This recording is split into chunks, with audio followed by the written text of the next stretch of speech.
So, wow, I love the way you said an institution of excellence, a world-class institution, Yes. which I believe is what Temple is. Now, let me go now. Let me zero in on you now. I know we started knowing about where you were born. Now we're going to what you do and as an educator and an entrepreneur. What are the three important things for you that you value most in life? What are the three things for you personally? For me personally, what I value the most is my relationship with my maker.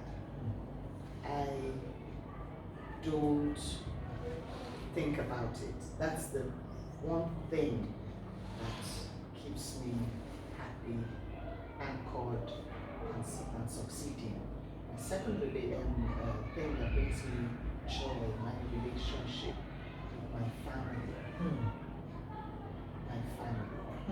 And finally, the job. The job I do, I will not trade it for anything else. So those three things are the source of my life. So your faith, your family, and your job, your work, your passion. So what motivates you? What keeps you going? Why are you doing this? What is it those three things as well? Or what keeps you going? I think it's just those three things.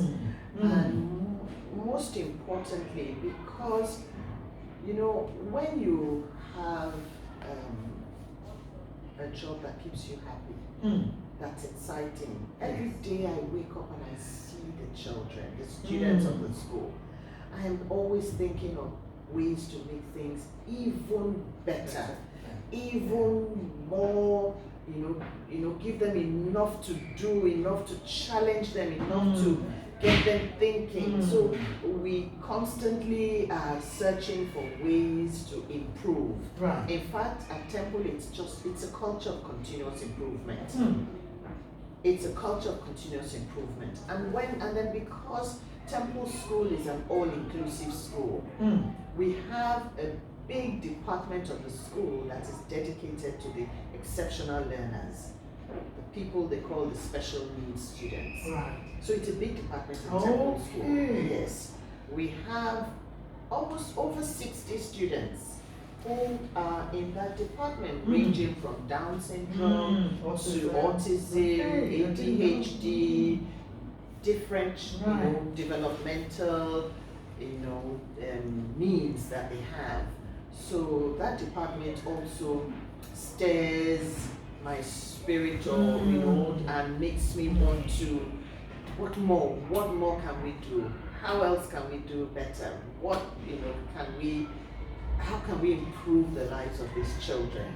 So those things just keep me going. So why the name Temple? I was going to ask that and I forgot. What's the background to the name Temple? Actually, I just remember. Yes, I get a lot of that question.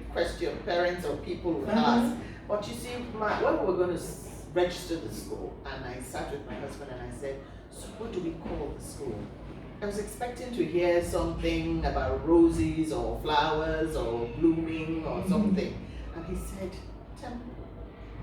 I said, Temple? He said, yes, I just want a connection with God. Something that connects us. And he says that we are the temple of the living God. So this temple is going to be a temple where God himself will dwell in. Because he said in his word, Solomon said to him that he was putting his name in this temple, and if anyone prays in that temple, God will hear and answer. And so that was what informed his decision to call it Temple. And initially I said, but people will think, there's so many other temples, people will think this temple or that temple. He said, never mind what people think. What is it for you? What have you set it up to be? I said, it's a temple of the living God. He said, that's so beautiful. Do you have mentees? Or mentors? I'm one. I was going to say, let me make it official now, so that you won't deny that you're not my mentor. It's an informal arrangement. Honestly, I get people who say that to me. Some people would say to me, you're my mentor, Mr. Claridia. I love what you're doing. I want you to just guide me. I want to do this, I want to continue, I want to start or continue. And I get a lot of that. But for me, specifically, the people I have set out to mentor my children and my team.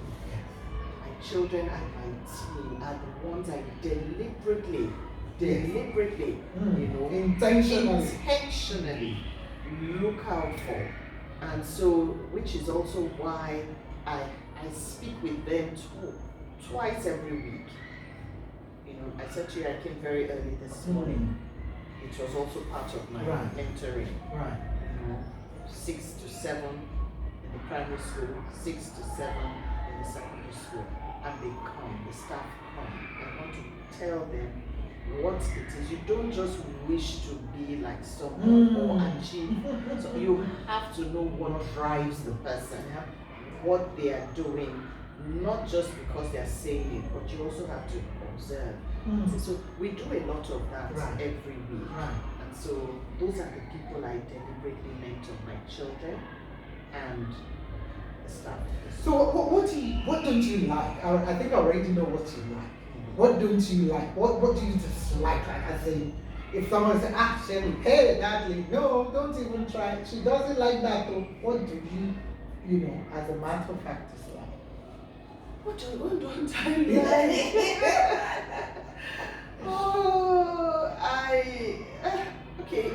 If I look at it as a school, from this perspective of my work, what is it that I would rather have less of? Right. I can't avoid, but I will have less of the interference of parents. I find that with parents, you have to manage their influence. If you manage the influence of parents, you're going to get along very well with them. But it's when the influence is not managed, then you're going to have them come in different places. You really don't want them to, come in. And so Temple School started something called the TP3. So this TP3 has helped us manage the relationship with parents. TP3 is Temple Parent Partnership Program. This Temple Parent Partnership Program helped us, or has helped us, and is helping us to manage the relationship we have with parents. Because that used to be a problem. Parents wanted to get involved, but they didn't know how. Sometimes they would get involved and get in the way. And they don't know that. They don't know that because for them it's no, we want to see this happen, we want this change, or we want this. And so for the longest time I kept thinking, how can we get there? Because I know that the parents have a lot to offer the school. And so they're stakeholders, and they have a lot that they passionately want to share with the school. So when we started this Temple Parent Partnership Program, what we do is once a week, we allow this TP3 parents who have volunteered, they come in for an hour every week. Wow, okay. All through the year. They've done that now for 7 years.